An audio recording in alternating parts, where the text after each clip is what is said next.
Hello दोस्तों, आप लोग कैसे हैं। मैं आशा करता हूँ कि आप लोग अच्छे होंगे और आप लोग का पढ़ाई जारी होगा। देखिए, इसके पहले वाले प्रश्न 3 सॉल्व कर लिए थे। आज प्रश्न 4 का बारी, यानी कह रहा है यूक्लिड विभाजन प्रमेयिका का प्रयोग करके। बाबू, यूक्लिड विभाजन प्रमेयिका क्या कहता है? जो यूक्लिड विभाजन प्रमेयिका कहता है ए बराबर बी क्यू प्लस आर, यानी ए जो है भाज्य है, बी जो है भाजक है, क्यू जो है भागफल है, यानी आर जो है शेषफल। यानी कहने का मतलब ऐसे 2 से अगर 5 में भाग दे तो 2 दूना 4 1, ये हमारा भाज्य हो जाएगा। ये हमारा क्या हो जाएगा? भाज्य हो जाएगा। जिसमें भाग दे हमें भाजक हो जाएगा। ये हमारा क्या हो जाएगा? भागफल हो जाएगा। और जो बचा वो हमारा क्या हो जाएगा? शेषफल हो जाएगा। शेषफल हो जाएगा। यही बता है क्या? यूक्लिड विभाजन प्रमेयिका इसी को बोलते हैं कि भाज्य बराबर भाजक गुणे भागफल प्लस शेषफल। यानी यूक्लिड विभाजन प्रमेयिका का प्रयोग करके दर्शाइए कि धनात्मक पूर्णांक का वर्ग।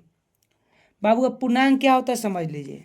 0 1 2 3 -1 -2 -3, यानी इनका वर्ग जो होता है, इनका वर्ग कैसा होता है?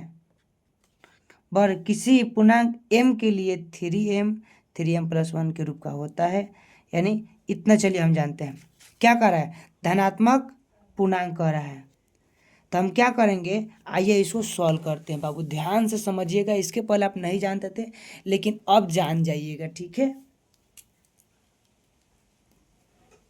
हम मानेंगे कि माना कि धनात्मक पूर्णांक ए है। माना कि हल में हम बाबू लिख रहे हैं, यहाँ पर हम हल स्टार्ट कर रहे हैं। कितना? प्रश्न 4 का। प्रश्न 4 का हम क्या कर रहे हैं? हल स्टार्ट कर रहे हैं, ठीक है बाबू। हम लिखे माना कि, क्या करेंगे, माना कि कोई धनात्मक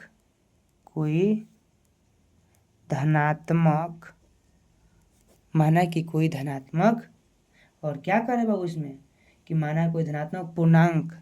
तब कितना है? हम पहले मान लेते हैं माना कोई धनात्मक पूर्णांक क्या है? ए है। क्या है? ए है। तब बताइए हमको, यूक्लिड विभाजन प्रमेय क्या कहता है? कह ना, यूक्लिड विभाजन प्रमेय का प्रयोग करना है। यूक्लिड विभाजन प्रमेय का बोले चाहे एल्गोरिथम बोले, बात बराबर होता है। प्रमेय क्या कहता है कि ए बराबर बी क्यू प्लस आर, यानी जो आर का होता है वो हमेशा किसी 0 से बड़ा और बी से क्या होता है? छोटा होता है।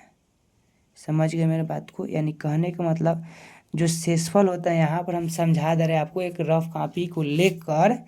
यानी यहाँ पर जो शेषफल होता है, यानी जैसे 5 से भाग 5 5 से भाग दे कितने में? 11 में। तो 5 दूना 10, कितना बचे? 1। यानी ये जो शेषफल होता है, एक जो होता है वो 0 से बड़ा और बराबर हो सकता है, लेकिन बी क्या होता है? तो ए बराबर B Q plus R. B Q यानी भाज्य बराबर भाजक, यानी भाजक से हमेशा क्या होता है? भाजक कौन होता है? ए बराबर क्या होता है? बी क्यू प्लस आर, यानी भाज्य बराबर भाजक। बी क्या है? भाजक। यानी शेषफल जो होगा हमारा, जो आर होगा ना, वो हमारा भाजक से हमेशा क्या होगा? छोटा होगा और 0 से बड़ा होगा। इसके कहने का मतलब ये है, ठीक। लेकिन अब हम यहाँ पर समझेंगे थ्योरम, लेकिन यहाँ संकेत में कुछ दिया है, अब पढ़ेंगे। संकेत में यह मान लीजिए कि x कोई धनात्मक पूर्णांक है। हम x जगह हम क्या माने? a माने हैं। तब यह 3q या 3q+1 या 3q+2 के रूप में लिखा जा सकता है। इसमें प्रत्येक वर्ग कीजिए, दर्शाइए कि इनमें इन वर्गों को थ्योरम या थ्योरम प्लस के रूप में लिख सकते हैं। चलिए आइए हम देखते हैं। इतना आप लोगों को समझ में आ गया होगा। अब यहाँ पर हम समझते एक और बात। ए की जगह तो ए है, लेकिन बी की जगह क्या है? कहिएगा सर 3q है, यानी 3q प्लस आर। लेकिन अब यहाँ से क्या होगा? 0 0 से बड़ा, और आर का वैल्यू कितना है? आर। लेकिन भाजा कितना है? 3। तो जो आर का संभाविक मान क्या हो जाएगा? बताइए, आर का संभाविक मान क्या हो जाएगा? कहिएगा सर 0 1 2 3 नहीं होगा, क्योंकि आर का जो वैल्यू 3 से छोटा न है। तो हम 3 काहे के लेंगे? तब जब 3 लेंगे तो हम तब अंतरे का आ जाएगा भाजक में और शेषफल में। इसीलिए हम ये जो कंडीशन को उपयोग किए तो 0 1 2 हो सकता है। अब क्या करेंगे? इसको समीकरण हम 1 मान लेते हैं। अब क्या करेंगे, आर का मान हम क्या करेंगे ना समीकरण 1 में रखने पर, आर का मान चाहे आर बराबर बाबू हम लिखेंगे यहाँ पर आर बराबर 0 समीकरण 1 में रखने पर, किसमें, समीकरण 1 में रखने पर, 1 में रखने पर बाबू जैसे लिख रहे हैं हु बहू ऐसे ही लिखिएगा, ठीक है। तो ए तो ए है, बी की वैल्यू कितना है देखिए तो बाबू, कहिएगा सर कितना है सर 0, यानी 3q प्लस आर बराबर 0, ए बराबर 3q। लेकिन यहाँ ये कह रहा है कि इनका वर्ग करना है, तो हम लिखेंगे वर्ग करने पर, क्या करेंगे, वर्ग करने पर, ठीक है बाबू। जब वर्ग करेंगे तो ए स्क्वायर हो जाएगा और 3q का होल स्क्वायर, जब ए स्क्वायर होगा तो 3 त्रिका 9 क्यू स्क्वायर हुआ बाबू, क्यू स्क्वायर। अब हम इसमें क्या कॉमन कर लेंगे, ए स्क्वायर बराबर, अगर हम 3 कॉमन करते हैं तो 3q स्क्वायर हो जाएगा बाबू 3q स्क्वायर।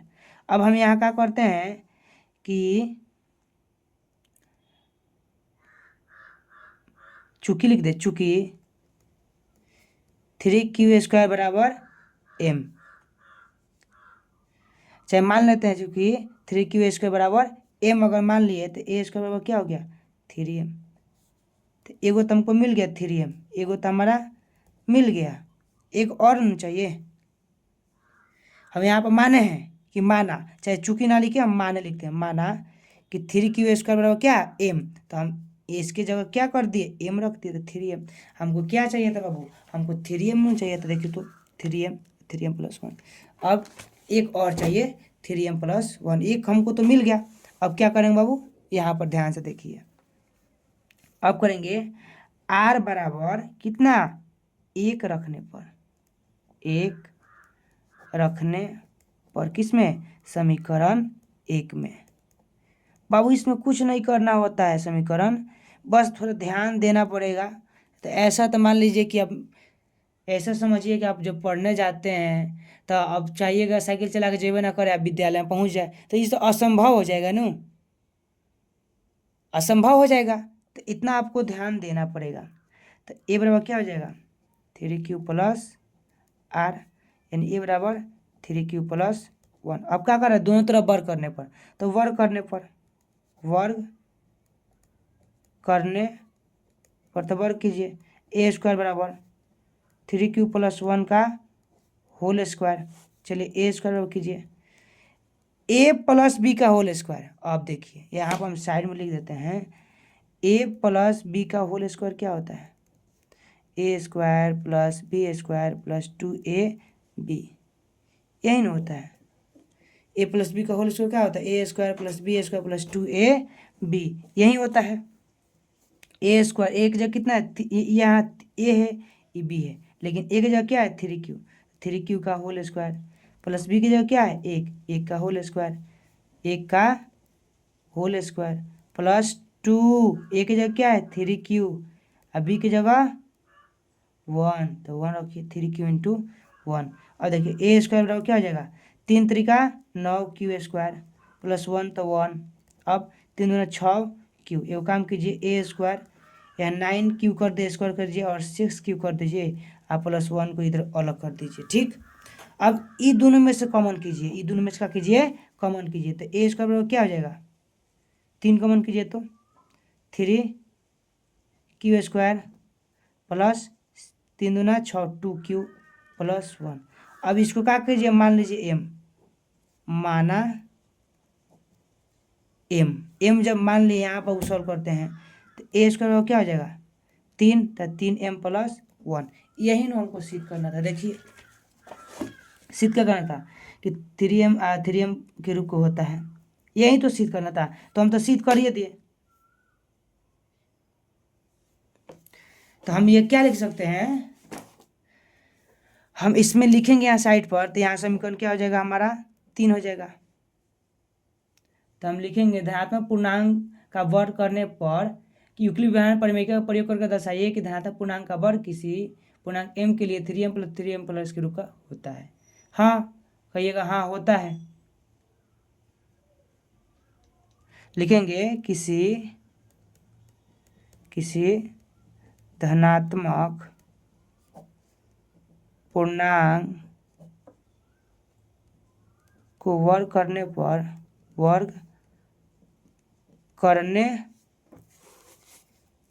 पर 3m या 3m+1 के रूप में लिखा जा सकता है लिखा जा सकता है। बस यही तो करना है। देखिए तो पहले क्या कीजिएगा, मान लीजिए धनात्मक पूर्णांक ए, तो यूक्लिडियन प्रमेय का क्या कहता है, ए बराबर बी क्यू प्लस आर, यानी जो आर के वैल्यू होता है 0 से बड़ा बराबर और बी से छोटा, बी माने भाजक, भाज्य बराबर भाजक होता है।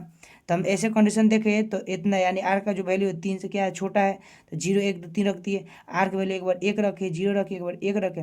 देखिए जब 0 1 को हमको मिल गया तो 2 रखने का कोई फायदा ही नहीं हुआ। तब ऐसे ऐसे प्रोसेस किए। देखिए यहाँ पर तब देखें यार 3 3 9, इसको 3q² को मान लिए m, तब m मान लिया तो हमको 3m हमको चाहिए था, मिल गया। वैसे ही किया अगर दूसरे कंडीशन में r बराबर 1 रखे तो हमको यहाँ क्या चाहिए था, 3m+1 के रूप में चाहिए था। तो हम इसको क्या कहते m मान के और 3m+1 यहाँ पर हम ला लिए। हम बोले किसी धनात्मक पूर्णांक को वर्ग करने पर 3m या 3m के रूप में लिखा जा सकता है। धन्यवाद। वीडियो आपको पसंद में आया होगा।